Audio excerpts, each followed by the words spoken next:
The Denver Nuggets are NBA champions. Before I get started, I might as well explain where I've been. I tried to release 2 videos before this, but I got sick and stuff happened, so I wasn't able to upload those videos. I've been really busy. I have been uploading on the main channel a lot, but the second channel I've been kind of inconsistent. I have been doing things behind the scenes, so I haven't been completely like just not doing anything. But I have not been able to upload. I'm back though, and we're definitely gonna be here for the off season because I am ready to make these videos, man. But let's focus on what just happened. The Denver Nuggets won the series, the NBA Finals against the Miami Heat in 5 games. First of all, congratulations to the Miami Heat. We're gonna talk more about them later, but they're the second AC to make it this far, all the way to the finals. And they were so close to winning the NBA championship. But at the end of the day, Jokic is really, really good, and he showed us that. And not even just Jokic, this Nuggets team, man. Jokic, this whole Nuggets team deserves some props. First of all, Jokic, Finals MVP. I guess I should talk about this now. We had the same conversation when Giannis won a championship. When these players win championships, the conversation always comes up, where does this guy rank among centers all time? Among players all time. Jokic is the first center to win an NBA Finals MVP since Shaquille O'Neal in 2002. That's 22 years.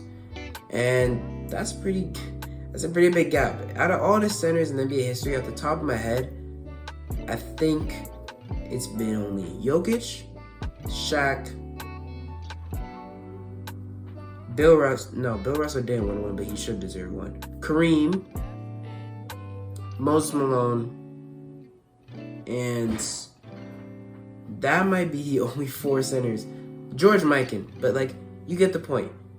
In recent history, I think it's literally only been Shaq, Jokic, and Moses Malone, unless I'm forgetting Hakeem. 4 centers in NBA history to win a Finals MVP. Or at least in modern history to win a Finals MVP. And if you go farther back, there's just George Mikan, maybe one other guy. But yeah, you get the point. Jokic has achieved something that not many players get to achieve.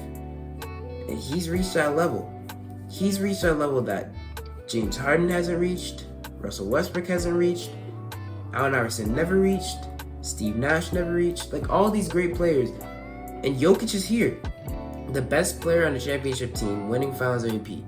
I'm proud of him, man. I was actually a really big Jokic fan right before the season ended. I was seeing what he was doing, and I was like, dang, I actually really like the way this guy's playing. And now he comes in and wins the championship. I thought that the Sixers versus Nuggets was going to be the finals, and then Embiid was going to win. I got the Nuggets making it to the finals right, but Jokic won over the Jimmy Butler Heat. And we're going to talk about them later, as I said before. But with this Nuggets team, man, Jamal Murray, he's another guy I really like on this Nuggets team. He's Canadian, like me, you know what I'm saying? And I love the way he was playing, especially back in 2020 in the bubble. He was going off. And then the injury with this, I think it was torn ACL, if I might be wrong, some sort of knee injury. He's out sidelined for 2 years. Jokic has to do it alone. He has a first-round exit and a second-round exit. And then Jokic comes back this year, and he has Jamal Murray back. He has Michael Porter Jr. back. Now he has Aaron Gordon on his team. He has Bruce Brown. He has all these pieces. Christian Brown. All of these guys came together to win this championship. It's a great achievement. It really is. And even for the older guys like DeAndre Jordan, Jeff Green, Ish Smith, these guys are getting old. They're trying to win a championship before they retire and finish their career. I wouldn't even be surprised if DeAndre Jordan called it quits just right now, because he's getting up there in age and he got a championship. He reached that peak of NBA, peak of NBA, what would I call it? I don't even know. Not really stardom, just the peak of the NBA. This is where you want to be. You winning an NBA championship is the goal at the end of the day. And now, as my computer turned off, DeAndre Jordan and Ish Smith and all these guys won the championship. So they all reached that peak, and now they're here, man. And you love to see it. even Kentavious Caldwell-Pope. This is his second ring, if I remember correctly, because he won with the Lakers in 2020. Then he beat the Lakers again this year. It's crazy because he won when he was on the Nuggets. When Nuggets versus Lakers, the Nuggets won. When he was on the Lakers with Lakers. When he was on the Nuggets versus... I'm not going to cut this out. I know myself. I'm not going to cut this out. When KCP was on the Nuggets and it was Nuggets versus Lakers, the Nuggets won. When KCP was on the Lakers and it was Nuggets versus Lakers, the Lakers won. So in these series that have happened, whichever team he's on keeps winning. So if they match up again next year, I expect if KCP stays with Denver, I expect them to win another ring. And I'm messing around. But point being, let me stop getting sidetracked. The Denver Nuggets are NBA champions. It's a great achievement for all of them. And I really think it means a lot. One guy I think it means a lot to is Aaron Gordon, because Aaron Gordon has been known for losing these types of things. Well, not really. He was a dunk contest runner-up year after year after year, and I felt so bad for him. The whole NBA world felt bad for him. Everybody wanted him to win, but he didn't, and then he just gave up. And then the dunk contest died, and then it brought life again. But that's not the point. Now Aaron Gordon's actually producing good minutes on a championship team, and he was getting buckets in the series, man. He was doing his thing. Game 4, he had like 27 points. He was really good. So you love to see a guy like Aaron Gordon be a really good piece on a championship team. You love to see it. You know what I'm saying? And that's really all I have to say about the Nuggets. Sorry. When it comes to the Heat, if you see it, when it comes to the Heat, they sold. I'm gonna be completely honest with you. They didn't deserve this one. They made it so far. So far. The Heat deserve this, of course. But I just think the Nuggets deserve it more. Because in the last few games, the Heat did not play well. Bam, on the stat sheet, if you just look at points and rebounds, it looks like he had a few good games. And overall, he was probably one of the better players for the Heat in the series. But the Game 4, Game 3, I think it was, he had 7 turnovers. 7. So, and he's your starting center. With 7 turnovers? It's not good at all. So, that could be that's part of the reason to why they lost. Bam. But Bam's not the biggest reason. Really, it was something that I saw coming and that I thought would happen in the second round. The Heat's role players did not come through. Max Strus, he had 12 points today.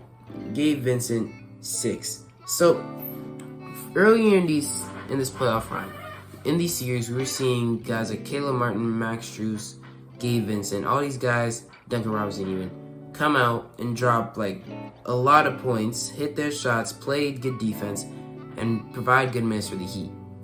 And in the second round, I said the Knicks would win because I didn't think that this would last as long as it would, or as long as it did.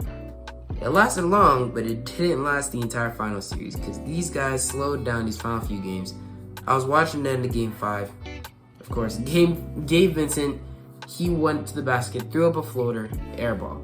So, yeah, and he also bricked a 3 after that, and they had to sub him out. At the end of the day, the Heat did not come to play in these last few games of the series. The Nuggets deserved this win, and you know what I'm saying? I do wish that Jimmy Butler would win a ring, but at the end of the day, Jokic deserved this one. So I'm not mad that Jokic won. And now, moving on to the offseason. We're going to talk a lot about that later, but the season is officially over. Looking back, it was a really good season. We had a lot of good playoff series, and the eventual NBA champions with Nikola Jokic. It's been amazing. And hopefully we can get something much better next year. We're going to have Victor in the league. Dame might be on a different team.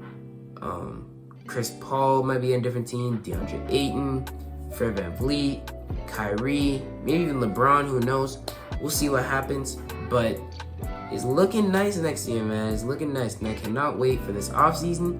I'm gonna have a lot more videos coming out. Draft videos, trade videos, all sorts of stuff.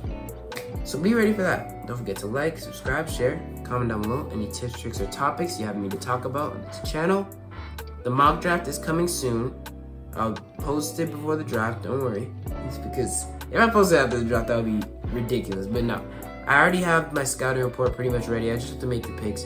And I do have an interesting video coming out, hopefully maybe. I'm not gonna confirm it, but I have an idea for a video about the third pick with the Trailblazers. Hopefully I can get it out as soon as possible, but we'll see. I'm not making any promises. Anyways, if you enjoyed, don't forget to like. I already said all that. I'm out. Peace.